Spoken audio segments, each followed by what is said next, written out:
Namaskar. We are joined by Mr. Pasricha, who is Deputy Director General for Certification at the Bureau of Indian Standards. Mr. Pasricha, thank you for speaking to us. It's wonderful having you with us. Thank you for providing this opportunity. Bureau of Indian Standards is known for setting standards. It sets standards and it has become the touchstone for providing quality standards. Can you take us through the quality ecosystem that the BIS has now developed in the country, please? So as you are already aware that BIS is the national standards body of India. And so the prime objective of setting up this organization is to make standards, publish standards at the national level, which are called Indian standards. So that is our basic job. So we have 17 different divisional councils under which we make Indian standards, like mechanical engineering, civil engineering, transport engineering, electronics and IT, all kinds of fields. Latest are the environment and ecology and the Ayush. These are the latest fields which we have added. And another thing is that we ensure that India participates at the international standardization in ISO and IEC, so that the voice, what we require in the standards is heard and then taken care at the international level itself. And then India can adopt the same standards here so that our standards are harmonized with the world. So that is the first objective. The second objective comes as you have standards. Now you want industry to implement those standards. So that is our second core job, that we want industry to implement that standards. As far as BIS is concerned, we promote voluntary certification, right? And then government has the authority, different central government ministries, to mandate standards. So in certain areas, government has mandated standards through which every manufacturer has to comply to this. So under this implementation of standards, we have two prime schemes under which we operate. One is the traditional ISI mark scheme, in which in India we have more than 52,000 certifications, and 50% of them are voluntarily certified from BIS. And another is the registration scheme for electronic and IT products and solar products. Another 25,000 of manufacturers are certified under that from BIS. 50% of them are the Indian domestic manufacturers. One question that comes to my mind is, are our standards matching international levels? Are we there at par with what the international bodies would be doing? Yeah, so that is what I am telling, that we participate from India as BIS with our experts from India at the ISO and IEC level. And whatever our thought processes, our requirements are there, we try and get them addressed in the standards and then adopt those standards. So as far as the Indian standards are concerned in product category, wherever ISO IEC standards are available, almost 95% of the standards have been adopted from the ISO IEC itself. Wow. But wherever they are not available, we have published our own Indian standards. We have our own standards for that. Oh, wonderful.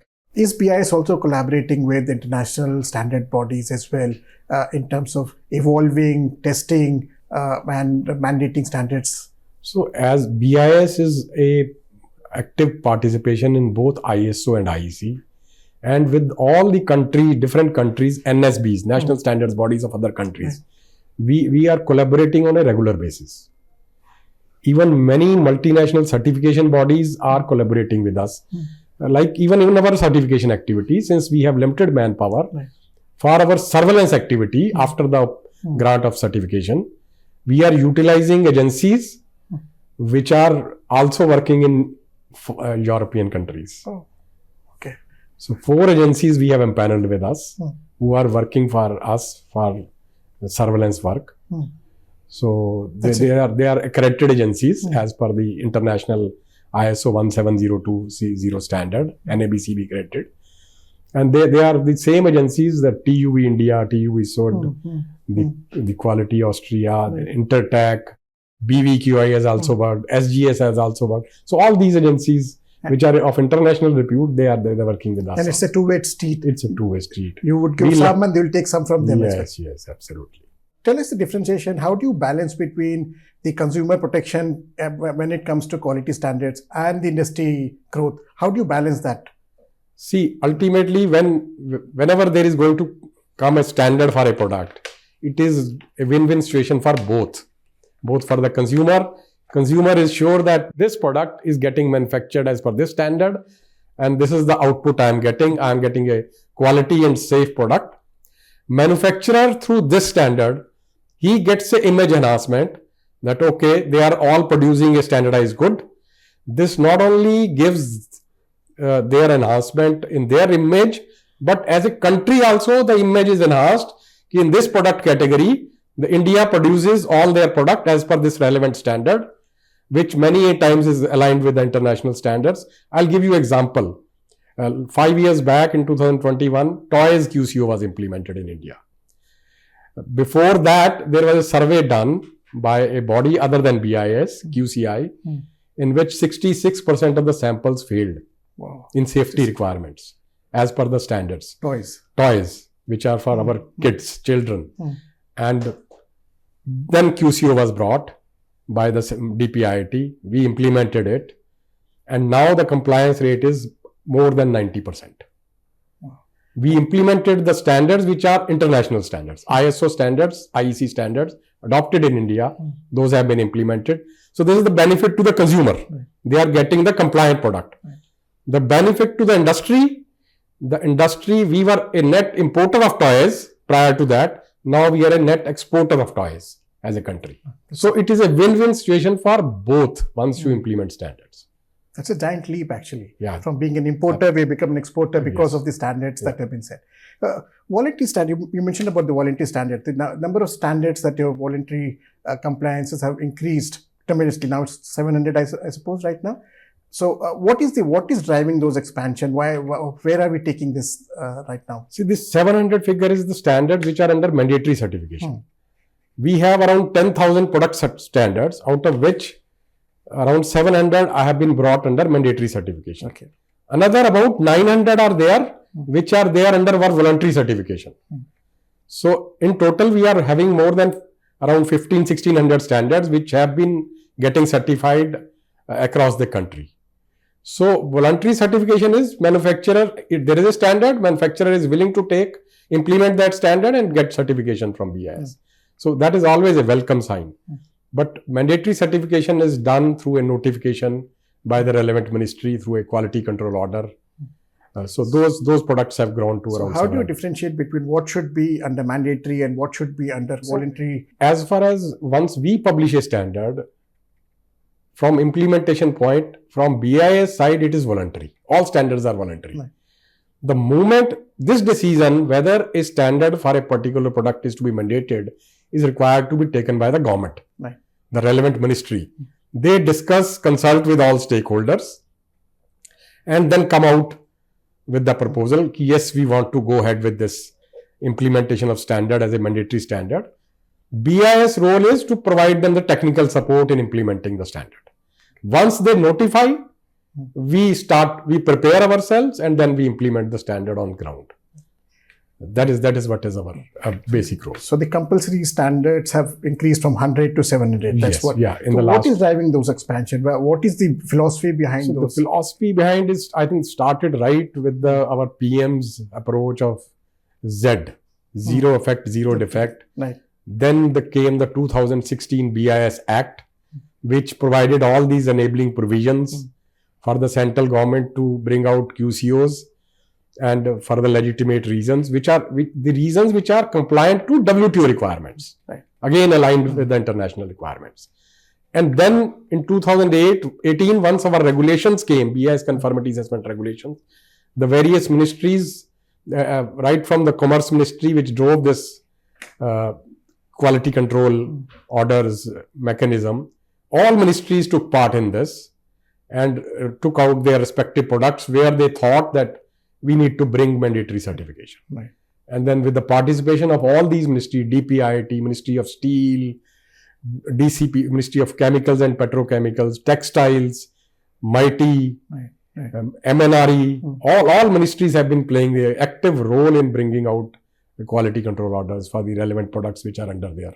That is how we have grown to this large number, 700. So this 700 can also increase in future. Is that what we can see? Yeah, there is always a discussion still on for many products in various ministries for bringing QCOs. Now, besides the standards, BIS is also working on making it easier for businesses to comply with procedures and all. Can you explain to us what BIS is doing for making it easier, the ease of doing business, as the Prime Minister keeps talking about? Since this movement started, since we have come from 100 to 700, so this is primarily the objective is that the consumer gets a quality product, safe product.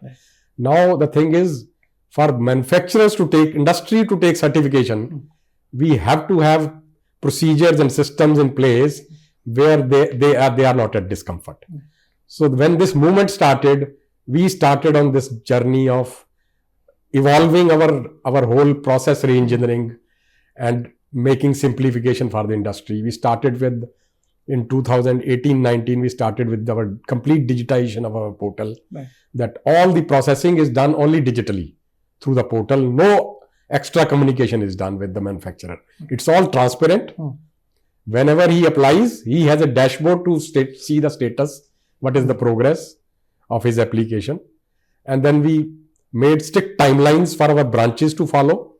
We made a simplified procedure for the domestic industry, where if they follow that, the certification can be granted within 30 days. And I am happy to share that in the last 4 to 5 years, our compliance rate with this simplified procedure of 30 days is more than 95%. Wow. So there's no inspector Raj, that you just have to, someone has to just log on to your portal. They apply, we do all kinds, we do our inspection, but it has to be done in a timely manner. That is ensured through this portal and through the monitoring mechanism we have placed. And then later, we again in 2023, we gave concessions for the MSME industry. To the micro sector, we have given 80% in our fees, annual fees. To the small scale sector, we have given 50%. And the medium scale, we have given 20%. And even startups, we have given 80%. Plus, there is an additional concession to 10% to women entrepreneurs and to units in the Northeast. So that was valid up to 2026. Now we have extended it to another 3 years to 29. So what's the philosophy behind this extension? Why did you do that? Why was the need felt for doing this? Purpose is that the MSME are promoted. They don't feel a burden of that they are getting financially burdened because of this certification. Our objective is to make the cost recovery, which since large scale sector is also coming, so we are able to recover our charges from large scale primarily. So we are subsidizing the micro and small scale sector through that. So how does certification actually help? You mentioned about MSME startups. How does certification actually help them promote their businesses? So I think this is the biggest help is to the small scale and the micro scale sector. I'll give you an example, like toy. A multinational is also making and selling a toy, a small company. Now both claim that they are making as per the same relevant standard, which is aligned with the ISO standard, international standard. So that gives them a equal footing in the market. Their product complies to the same standards to which a multinational company's product is complying. So that gives a big boost to their image. True. So that's from the manufacturer's side. From a consumer side, can I as a consumer also check how many products are certified? Is the product that is being certified, is being said is certified by BIS? Is it true or not? Is there a mechanism to do that? Yeah, we have a BIS Care app, which is available on both Android and iOS phones, and you have to just download that app. All the features are available in this. That you can have the list of products which are under mandatory certification, notified by government, and then if you buy that product, the ISI mark will be there, the license number will be there. You can verify that license number on our app itself, that whether it is a genuine license, who is the manufacturer, where it is located, everything is available through the app. That number will give you everything. All the linkage. All the linkage. All the linkage. Wow. One app and everything. One app. Oh, wonderful. As part of the ease of doing business, BIS has moved from factory surveillance to risk-based surveillance. What prompted it, and how is it helping the industry? So recently, we have taken 2 or 3 more steps to enhance ease of doing business. One is, earlier our period of grant of license was 1 to 2 years, and renewal was again, normally people used to take 1 year only, because If they have to take 5-year renewal, they have to pay the fees. Now we have enhanced the period to 5 years for grant as well as renewal, wherever the payment of fees will be on annual basis only. Okay. So that is one. Second is, we had moved about 3 years back to risk-based surveillance. Risk-based surveillance means the compliant manufacturers will be facing less surveillance, non-compliant will be facing more surveillance. So they are categorized into risk categories. Risk categorization. Right. So now further we have tried to do is, even in this risk categorization, our focus will be more on market surveillance rather than on factory surveillance. Again, so that the kind of terminology we use in government, that inspector Raj is minimized. Right. There is minimum interaction between the industry and our team who goes for the inspection. So that is the objective. That is why we are moving to a mechanism of preferably market surveillance, because there we buy the sample actually from the market as a consumer and then get it tested. So if that is a compliant sample, we feel that this manufacturer is producing right quality goods. So the BIS team would be on their own violation, not not prompted by the industry. Go pick up a product, test it on their own, and then this is a proactive measure we take. We buy it from the market and get it tested in the labs. And once we get the report, if it is compliant, it is fine. If the report is non-compliant, we go back to the manufacturer that this is a non-compliance. We give him opportunities, 1 or 2 opportunities for improvement. But if a manufacturer over a period of time is not improving, we have the punitive actions. We can suspend his license. We can even cancel his license. So if there is is there a graded mechanism where you give a warning, you give a absolutely. That's absolutely. how it. Absolutely. That is it. Okay. Several new ministries, renewable energy, MeitY, they all are wanting to bring their products for certification by BIS. How is BIS coping up with the new products that are being asked for certification? So we are geared. We are collaborating with all the ministries, including MeitY and MNRE, on a very regular basis. For standards, our technical divisions are there, which coordinate with each ministries. And for certification also, we have a nodal department, which on a regular basis interacts with all the ministries.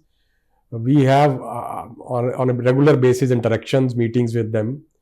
And then whatever solutions are required to be provided, we discuss between the BIS and ministry and come out with the decisions and for implementation of the standards, whatever new standards they want to bring out.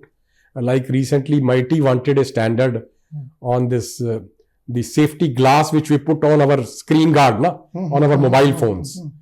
So now BIS has come out with a standard on that, and now they are looking forward for implementing it as a mandatory standard. Oh, that will be mandatory. So this is all in discussion with the ministry. Even we had done a wonderful job in consultation with RBI. Reserve Bank of India wanted in the banks where they count the notes, the defective notes or the notes which are not true notes, fake notes. So for detection of those, there are certain specialized machines. They wanted that there should be a standard on those machines, and then BIS should certify. We have developed this standard in consultation with RBI, our committee, and now the implementation, we have started the certification for those machines. So from screen guards to currency checking machines. So we are doing in all kinds of fields. That is the variety of work we are doing. Right. How important are standardizations or norms for emerging sectors like solar energy or electronics manufacturing, chip manufacturing? What is the BIS take on that? So these are very critical areas, as we know that we are progressing in the semiconductor field, in the AI field, in the robotics. So BIS has technical committees which are all working in these areas parallelly with the relevant stakeholders, industry, ministries, the research bodies. They are all on board with us. And similarly in solar sector. Solar sector, again, the certification is already mandated, but still recently the MNRE wanted that the efficiency for solar modules have to be enhanced. So they came out with a requirement which we have started implementing. So whatever improvements as per the international practices are required. We are constantly upgrading our standards, and all the Indian standards are always dynamic in nature. Yeah. We are an organization which is always open to ideas, open to improvements. So that is our mantra. Yeah. That whosoever has good suggestions, please come forward, whether it is for standards or for certification. We'll listen, and wherever it is implementable, we'll improve our systems. Now, India is looking to emerge as a big manufacturing base for solar modules as well as electronics manufacturing. Will these standards actually help in pushing India as a next destination for manufacturing? See, especially for these all electronic and solar products, all the standards are aligned with international standards. So that is the advantage. Once you have the manufacturing capability in the country, the whole world knows that you are producing as per the standards which are at level, which are the same at the international level. Right. So the acceptance of your products, that is how the mobile phones which are now getting made in India are being sold across world. Right. True. So let me also, from a consumer point of view, ask you about this consumer redressal mechanism. If I have a complaint, what is the redressal mechanism that I can resort to? Where can I complain? How do I get to redress my complaint against? So there are a number of ways. We have on our portal. We have on that same BIS Care app. Even there you can lodge a complaint. Right. That is as simple as that. Our portal, through any email, all forms, or physical complaint through a physical letter, any procedure you can complain to BIS. If you have purchased a BIS certified marked good and you have any problem with that, we will come and investigate that complaint. If it is found genuine, there is a provision that the manufacturer will have to replace the product to you. Okay. Or even there is a provision of compensation to the consumer. If the consumer requires compensation. Compensation as per our rule is twice the cost of the good. Okay. So that provision is also there under our. So I don't have to go through the consumer court and stuff. No. For BIS marked goods, you can complain to BIS. And what is the time frame in which you redress those complaints? It can vary from product to product. Because some products, if you have to test and establish that product is actually failing, it may take some time. Right. Other products, which can physically only you can tell that there is a defect, the time taken will be much lesser. So it is not, you can't standardize it, but we try to address all complaints within 30 days. That is our objective. That's a very, very reasonable time frame, actually. But some complaints do take more time. I understand. So finally, what is the message that you are wanting to, what is the message that the BIS is wanting to send out to industry as well as consumers when it comes to standardization and certification? What is it that is the core philosophy that you want to convey to the industry? So I would say two for each. To the industry, first thing is they need to participate actively in the standardization activity. Right. To make standards, they need to participate actively. Right. Come forward. Because it's all a voluntary participation. That is number one. Second is, once a standard is there, start implementing that standard on your own, without anybody or government asking you to implement. I think there is nothing better than that. For the consumer, number one is he should be a consumer who should know what is I'm going to purchase, whether it is mandatory or even if it is voluntary certification, whether a certified product is available. He should have this information all from BIS Care app. So first thing is he should download BIS Care app on his mobile, get this information, and then whenever he purchases a product, especially any household product, electrical appliances, he must verify that the product is genuine, the license number is genuine through that app. So that is going to give him confidence. And then even if there is a problem, through that app, he can just simply complain to BIS. So these are the two messages each to both industry and consumer. And you would do the handholding to the industry and the consumers as well in the entire process. So we keep on educating. We have our programs across our branches all across India. They keep on having engagement with the industry at various levels. For industry, we have even product-specific capsule courses, where for micro and small, it is free of cost. They just have to reach the venue. Rest all is taken care by BIS. Similarly, for consumers, we educate with the help of consumer organizations and resident welfare associations and many other student chapters of the schools and colleges where we have student clubs, standards clubs. We are trying to percolate this message of consumer awareness. That's a very proactive approach, I must say. Thank you very much for talking to us. It was a pleasure speaking to you. Thank you. Thank you for having us. Thank you.